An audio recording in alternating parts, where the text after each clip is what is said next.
Wait for it. Wait for it. And... Hi. Hello, everyone. Masterfeja here again with my buddy...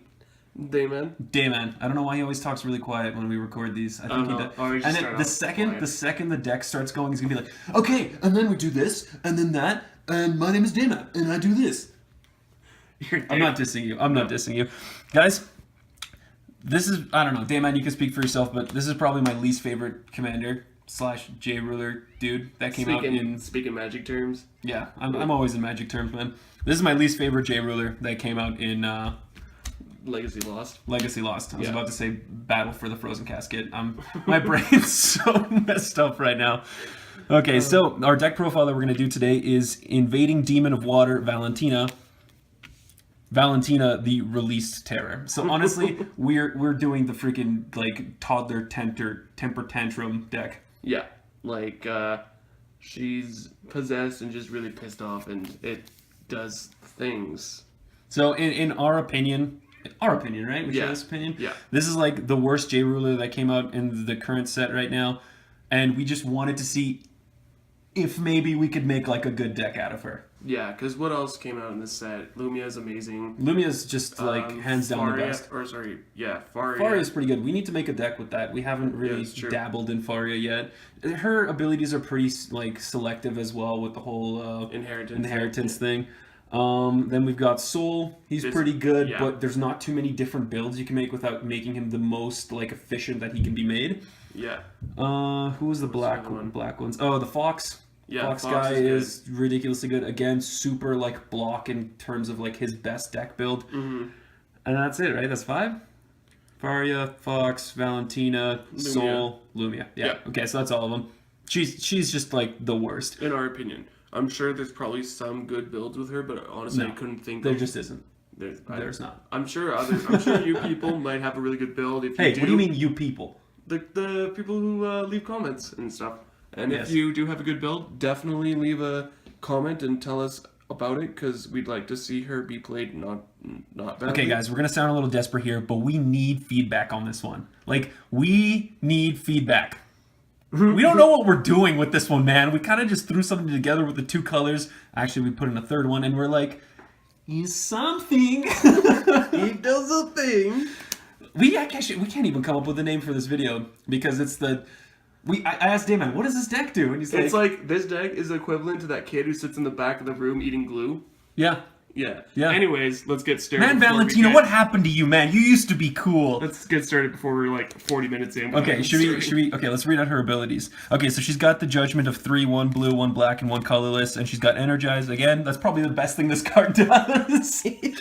Blue, black, Energize. And as you will see with this deck, just like with the Lunia, is that her name? The one wolf chick.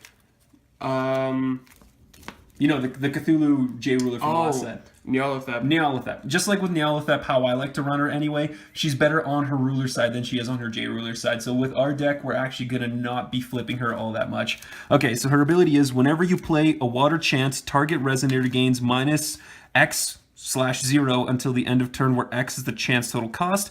And whenever you play a darkness chant, target resonator gains 0 and -X100 to toughness until the end of turn, where X is the chance total cost. And that's on a maybe. You have to pick something. You have to pick something. So if you're the only one with resonators on the field, you have to choose your own things. And according to Daemon, apparently the blue and the black trigger separately, even if it's part of the same chant. Yeah. So like if you're playing, for example, the best card in the deck, which is kind of sad, Space-Time Anomaly. So black and blue, -5, and draw a card. So you play that, you can pick. For the blue side of it, you can pick your own guy to lose -2 power because of the 2-cost blue spell, and make their guy lose -2 defense because of the black spell. They're separate triggers, and then you have to pick something else to get the -5/-5. Yeah. I mean, the art's pretty cool. I think it's kind of silly when she's got her like hands out like that, but whatever. Yeah. Just for the sake of convention, I guess we'll read you guys out the J ruler side as well. You may pay 1 less to play water chant / resonator cards, and apparently it has to be a water and darkness. Yeah, so it says may pay 1 less to play water/darkness spells. So anything from the new set that's both water and darkness, it makes it cheaper by 1. But it has to be both. Yes. Which is an unbelievably stupid caveat. Like, oh, this is really nice. Just kidding. It's only for these ones. Niche of stuff. Yeah. Yeah, we've got the other one is banish 2 of your Resonators to either draw a card or destroy one of theirs. So that's only for when you're playing the mass token building side of it, which I try to avoid to do because, you know, somebody just plays that, you know, this guy here. Right, because he says when he enters, remove all Resonators your opponent controls with the lowest cost among those Resonators from the game. One card like that is just like, all your tokens are gone. Pretty much. Yeah. I got a feeling that when they were sitting down and picking who they wanted to be the J-rulers for this set, some guy was like, not Valentina, not Valentina, not Valentina. And then one guy was like, well, what about Valentina? Valentina gets made into a J-ruler, and then that guy gets his revenge by designing this card. He's like, no. Yeah. No, screw Valentina. I don't like her. She should be double dead. He must have had a grudge against Feast thing as well. Yeah. Anyway, so let's get started. So the first 1-drop we have here is Soulhunt. Excellent card. So we play them at 4, simply because early game you're not going to have anything out really, and usually people don't. Against swarming decks, it kind of sucks. But for the most part, you play it because there are certain cards that we want to discard from our hands that just cost way too much. And we have a bit of a way to cheat them in. And then the next 1-drop is just fishing. So for 1, put top card of your deck into your graveyard. If it was put into the graveyard this way, put a XX Water Darkness Fantasy Resonator token onto your field, where X is that card's total cost. We have 4 of them.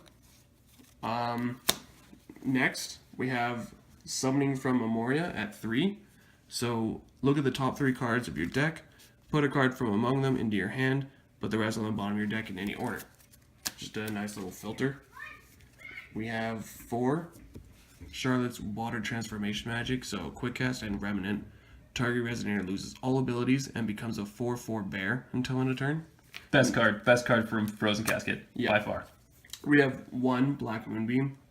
Just because we have Search in the deck and we don't really need any more than that. Yeah, Force of Will, Spirit Bomb, more or less. Basically.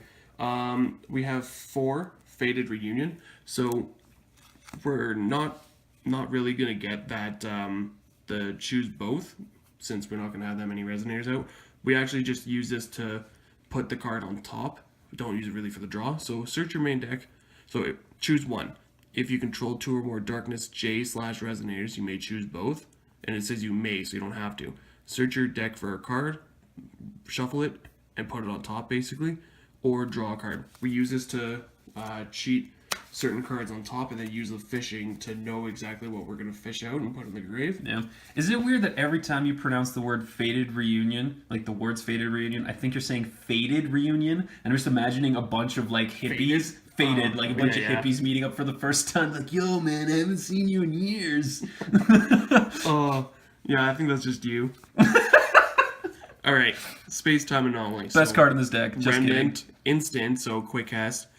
Target J/Resonator gains -5/-5 until end of turn, draw a card. So when you're playing it with this ruler, her ability for the ruler doesn't actually target J's. So if you target a J with this, it gets -5, and then something else gets -2 defense, and something else gets -2 power. Which is really silly. Like, I mean, they could have done that. Yeah. They could have included J's in there and then made the card significantly better, especially with that card, right? Oh, yeah. But they didn't, so whatever, because, you know. So we're playing 4 Prison in Lunar Lake. This card's amazing against cards that have insane ender abilities, like that Nidhogg, that dragon. It's a lot of cards have really good enter abilities, especially if you're playing Lumia. Yeah, and all the chimeras. Yeah. And all of the chimeras. Yeah. And then we have, for the other color, we splashed a bit of green in here to play Curse of the QB. Curse of the QB. So anyways, green and black with X. Quick cast, cancel target non-resonator spell unless its controller pays X. If that spell was canceled this way, search the controller's deck, graveyard, and hand for all cards with the same name and remove them from the game. then that player shuffles his or her deck. So this is really good against when somebody tries to play Barrier Seal, to just like completely get rid of your grave, because that really messes up this deck. Seriously. So now we're getting into the Resonators, and this deck literally has 5, 6, 7, 8 Resonators. So we have 2 guide. No. Don't even look at the name. His name is Creepy Santa, and he will forever be Creepy Santa. Okay. Yeah, for our group, definitely. So he's 6/1000. Whenever you play a Water Chant or Addition, target Resonator cannot be blocked until end of turn. We have 2 of him because we can search him out, and he's more of a combo piece. He is, but he is amazing once you get the right creature out on the field. Yeah. So we have 3 Shadow Doppelganger. I could see you running this at 4. If you want to up the amount of like just Resonators in general that you have, you could run it at 4, and then you maybe want to run 1 more of each of our bigger Resonators that we want to cheat out with this. So for 4, as this card enters your field, you may remove a Resonator in the graveyard from the game. If you do, this card enters your field as a copy of the removed Resonator. And we have 3 of them. We have 1 Dimension Dragon Nidhogg. So flying, 12/12. When this card enters your field, remove all Resonators your opponent controls with the lowest cost among Resonators your opponent controls from the game. So you play it when it first enters, remove all tokens if that's all they have, or depending on what time you play it, even just the lowest cost, just gone. Yeah. And then we have 2 Azathoth, Hunter of Reality. Literally my favorite card in Force of Will. If I can find a way to put this dude into a deck, I will do it. Get it out. Yes. Yeah. No, I don't even care. I'll make a Knights deck and this dude will be in there. I don't care. I love this card. Right. So limit 5? No, 6.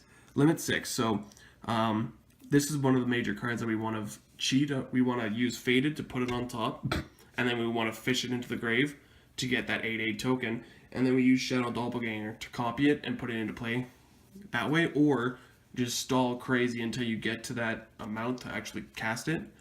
It comes in with 6 limit counters, and whenever it attacks or blocks, remove a limit counter from it. If this card would be destroyed, you may remove a limit counter from it. Instead, if you do, remove all damage from it.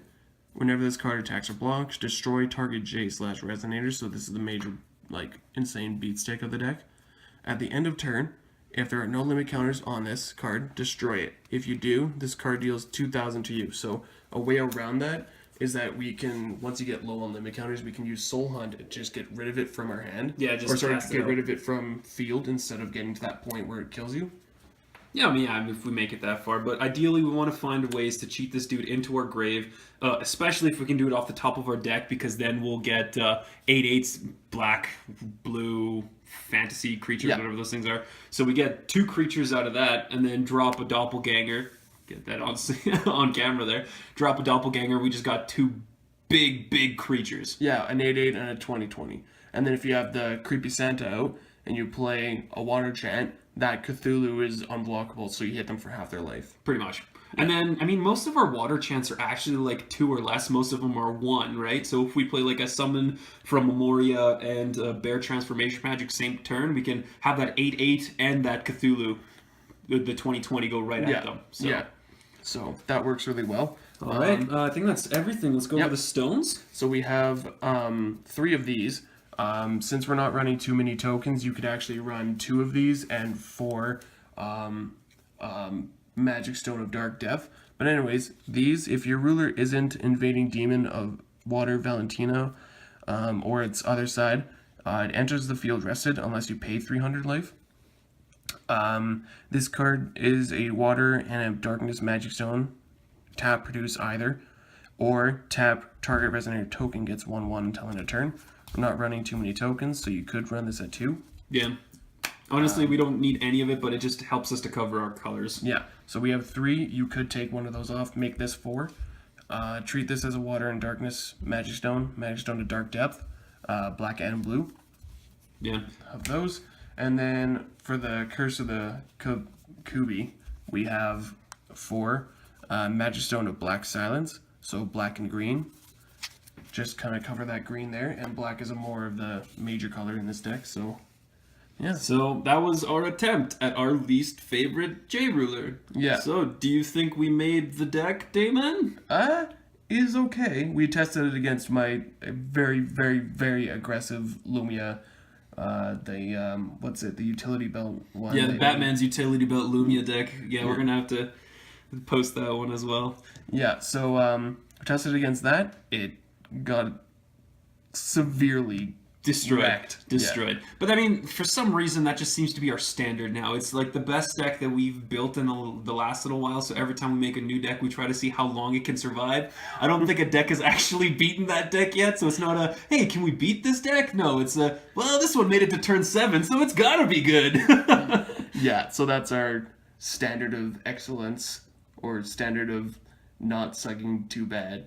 Yes. Yeah. So I hope you guys liked our Valentina / really we just want to make this into a really good Charlotte deck because almost every card in this deck has Charlotte on the freaking card.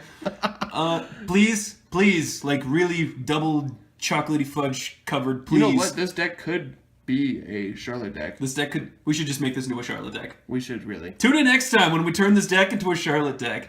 Okay, guys, as I was saying, please leave some feedback. Maybe you guys know how to make the new Valentina deck into something that's actually half decent. If not, we're just going to go back to playing Lumia because she is the best.